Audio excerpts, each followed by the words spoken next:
हर हर महादेव दोस्तों, आपका स्वागत है मेरे चैनल नीलम वॉइस में। आज की कहानी है भाग्य का खेल। आइए सुनते हैं। एक गांव में पारो नाम एक गरीब विधवा रहती थी। इसका एक पुत्र था। वह इतनी गरीब थी कि घर में 4 बर्तन भी ढंग के नहीं थे। लड़का भी छोटा था। पारो ने बड़े प्यार से उसका नाम नसीब सिंह रखा था, मगर वह इतना बदनसीब था कि उसके पैदा होने के कुछ समय बाद ही एक बीमारी से उसके पिता की मृत्यु हो गई। पारो घरों में चौका बर्तन आदि करके उसे पाल रही थी। उसे पक्का विश्वास था कि नसीब सिंह बड़ा होकर उसके सारे संकट दूर कर देगा और उसका बुढ़ापा चैन से गुजरेगा। इसी आस में रात दिन मेहनत करके वह अपने बेटे को पाल रही थी। नसीब सिंह था तो छोटा, किंतु समझदार बहुत था। संयम और धीरज की उसमें कमी ना थी। किसी भी बात को गहराई तक जानने की उसमें प्रबल प्रबल उत्सुकता रहती थी। एक दिन उसने अपनी माँ से पूछा, माँ, हम इतने गरीब क्यों हैं? ये सब तो ईश्वर की मर्जी है बेटे। दुखी स्वर में पारो ने कहा, सब नसीब की बात है। मगर नसीब सिंह ये उत्तर पाकर संतुष्ट नहीं हुआ। वह बोला, ईश्वर की ऐसी मर्जी क्यों है?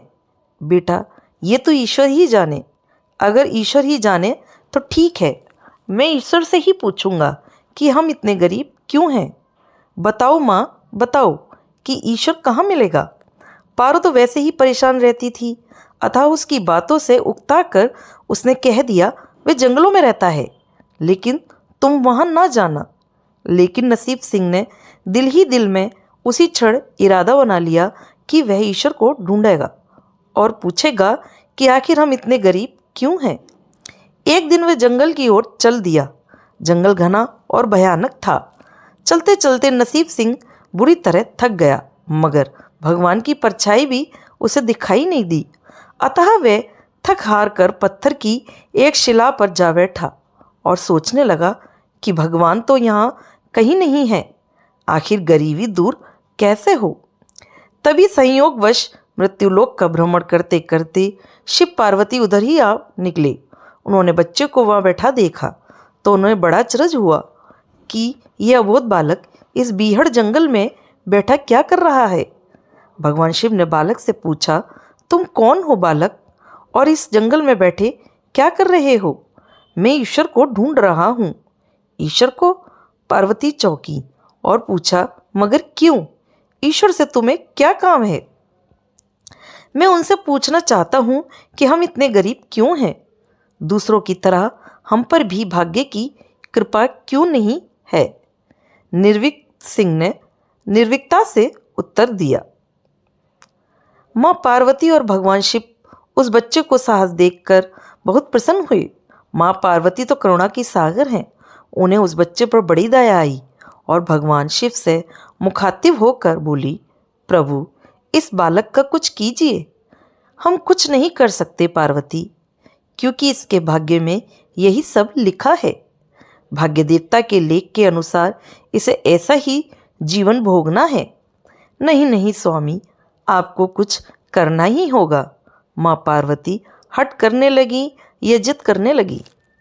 जिद ना करो पार्वती, यदि हम उसे कुछ दे भी देंगे तो वह इसके पास नहीं रुकेगा। इसे वैसा ही जीवन जीने दो जैसा भाग्यदेव चाहते हैं।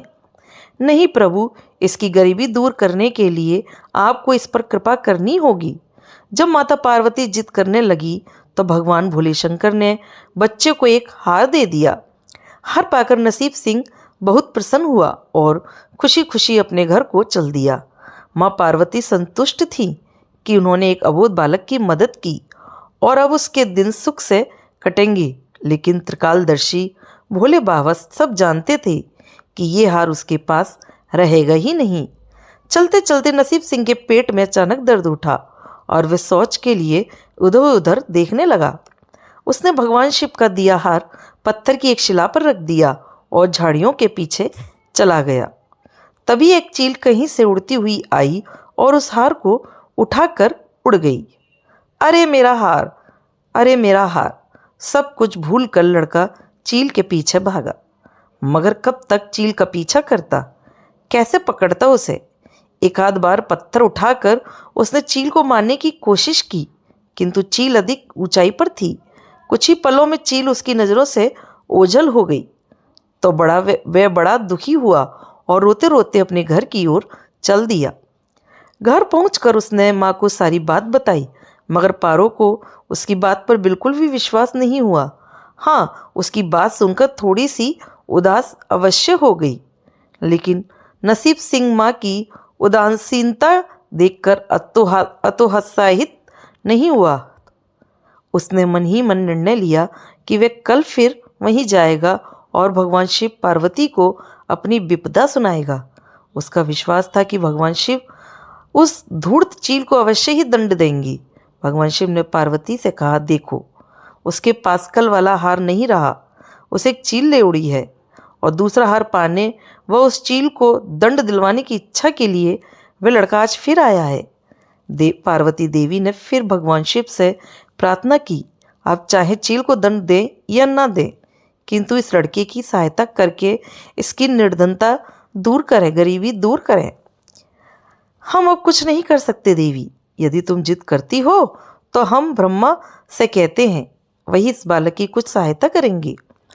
कहकर भगवान शिव ने ब्रह्मा जी को बुलाया और सारी बात बताकर आग्रह किया कि आप ही इसकी कुछ मदद करें। तब ब्रह्मा जी ने लड़के को हीरे की एक अंगूठी दे दी। लड़के ने अंगूठी जेब में रखी और खुशी खुशी अपने घर चल दिया।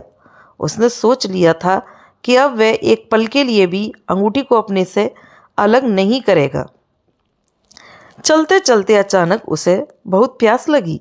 वह सरोवर के किनारे पहुंचा और जैसे ही वह चुल्लू भरकर पानी पीने के लिए झुका, वैसे ही उसकी जेब से अंगूठी निकलकर पानी में जा गिरी और इससे पहले ही कि वह उठाता एक मछली उसे निगल गई। नसीब सिंह फिर रोते रोते घर आया और माँ को सारी बात बताई। बेटा, जब तक भाग्य में नहीं है तब तक कोई भी चीज़ नहीं रुकेगी, माँ ने उसे दिलासा देते हुए कहा। जब भाग्य देवता खुश होंगे तो मिट्टी भी सोना बन जाएगी, मगर इस प्रकार किसी के देने से हमारी गरीबी दूर नहीं होगी। उसे समझाकर माँ अपने काम में लग गई, मगर नसीब सिंह भी हार मानने वाला नहीं था। उसने मन ही मन सोच लिया था कि वह कल फिर जाएगा। तीसरे दिन वह फिर जा पहुंचा। शिव और पार्वती उसका ये साहस देखकर बहुत खुश हुए। शिवजी ने इस बार ब्रह्मा जी के पास जाकर बात की कि वह लड़का तो बड़ा साहसी है, इसका कुछ उद्धार किया जाना चाहिए। तब ब्रह्मा जी ने सलाह दी कि हमें भगवान श्री हरि के पास जाना चाहिए, वही इसका कोई हल बताएंगे। अतः वह श्री हरि के पास जा पहुँचे। पूरी बात सुनकर भगवान विष्णु ने नसीब सिंह को कुछ हीरे दिए। हीरे पाकर वह बहुत खुश हुआ और इस बार बिना कहीं रुके उसने सीधे अपने घर जाने का निश्चय किया, क्योंकि 2 बार उसकी चीज़ें खो चुकी थीं। जब वह घर पहुंचा तो माँ घर पर नहीं थी। अतः नसीब सिंह ने हीरे एक लोटे में रखकर कोने में छिपा दिए और माँ को ढूंढने के लिए निकल पड़ा। वह मन ही मन सोचने लगा कि अब माँ को किसी के घर काम करने की आवश्यकता नहीं है, अब तो वे भी अमीर बन गए हैं। उधर पीछे से चोर उसके घर में घुसे और जो भी सामान हाथ लगा लेकर भाग निकले। उस सामान में लोटा भी था जिसमें हीरे रखे थे। जब वह माँ के साथ वापस आया तो देखा कि हीरे गायब थे। इतना ही नहीं, घर का दूसरा सामान भी गायब था। अब तो उसकी माँ को बहुत गुस्सा आया और वह बोली, क्यों मुझे नई नई कहानियाँ सुनाकर पागल बनाता जा रहा है? सारा दिन आवारा की तरह इधर से उधर भटकता रहता है और शाम को पिटाई के डर से कोई नई नई कहानियाँ सुना देता है। माँ की डांट सुनकर लड़का रोने लगा। वह तो केवल वही जानता था कि जो कुछ भी उसने बताया था वह सत्य था। डांट खाकर लड़के की हिम्मत और बढ़ गई और अगले दिन वह फिर उसी स्थान पर जा पहुंचा। भगवान भोले शंकर सोचने लगे कि इस पर इतनी मुसीबत पड़ी, लेकिन इसने हिम्मत नहीं हारी। इससे वे बहुत प्रसन्न हुए और भाग्य देवी के पास जाकर बोले, ये लड़का बहुत ही साहसी, हिम्मत और धीरज वाला है। ऐसा व्यक्ति अभागा नहीं हो सकता, कुछ दे दो इसे। आज्ञा पाकर भाग्य की देवी ने नसीब सिंह को सोने का एक सिक्का दिया। सिक्का को लेकर नसीब सिंह खुशी खुशी अपने घर को चल दिया। जब उसने घर जाकर वह सिक्का अपनी माँ को दिया तो उसकी माँ ने बहुत खुश हुई। अब क्योंकि उन पर भाग्य देवी की कृपा हो गई थी, अतः सारे काम ही अपने आप शुभ होने लगी। दूसरे दिन ही एक मछली वाला उसके गांव में मछली बेचने आया तो लड़के ने वही सिक्का देकर मछली खरीद ली। उसकी माँ ने मछली का पेट चीरा तो वह अंगूठी निकली जो ब्रह्मदेव ने उसे दी थी और जो उसकी जेब से तालाब में गिर गई थी। माँ ने वह अंगूठी संभाल कर रख ली और नसीब सिंह से बोली, जा बेटा जंगल से थोड़ी लकड़ियाँ ले आ, आज घर में ईंधन बिल्कुल भी नहीं है। लड़का कुल्हाड़ी लेकर जंगल की ओर चल दिया। वहां जाकर जिस पेड़ पर लकड़ी काटने के लिए चढ़ा वहां उसी चील का घोंसला था जो उसका हार उठाकर ले गई थी। लड़के ने देखा कि चील कहीं भी इधर उधर या आसपास नहीं थी। नसीब सिंह ने अपना हार उठा लिया और जो भी थोड़ी बहुत लकड़ियां पेड़ के नीचे आसपास पड़ी थीं वही उठाकर घर की ओर चल दिया। माँ हार पाकर बहुत खुश हो गई। अब तो देखते ही देखते उनके दिन बदल गए। घर में किसी चीज का कोई अभाव नहीं रहा या कमी नहीं रही। फिर ईश्वर की कुछ ऐसी करनी हुई कि जो चोर उसके घर से हीरे चुरा लेके गए थे उसने सपने में महादेव ने चेतावनी दी कि जो हीरे उस लड़के के घर से चुरा कर लाए थे वे तुरंत वापिस कर दो वरना तुम्हारा सर्वनाश कर दूंगा। चोर उसी दिन हीरे उसके घर पर दे गए और अपनी गलती के लिए उसने माफ़ी भी मांगी। इस प्रकार उस अभागे का भाग्य चमक उठा।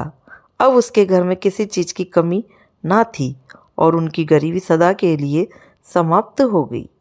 तो देखा दोस्तों, हिम्मत से कोई भी काम हम कर सकते हैं तो वो कभी असफल नहीं होता, हमेशा सफल होता है। मेरी कहानी अच्छी लगती है तो लाइक करें, सब्सक्राइब करें, ज़्यादा से ज़्यादा शेयर करें। कहानी देखने के लिए, सुनने के लिए आप लोगों का मेरे चैनल पर बहुत बहुत धन्यवाद और अपना कीमती समय देने के लिए भी आपका बहुत बहुत धन्यवाद।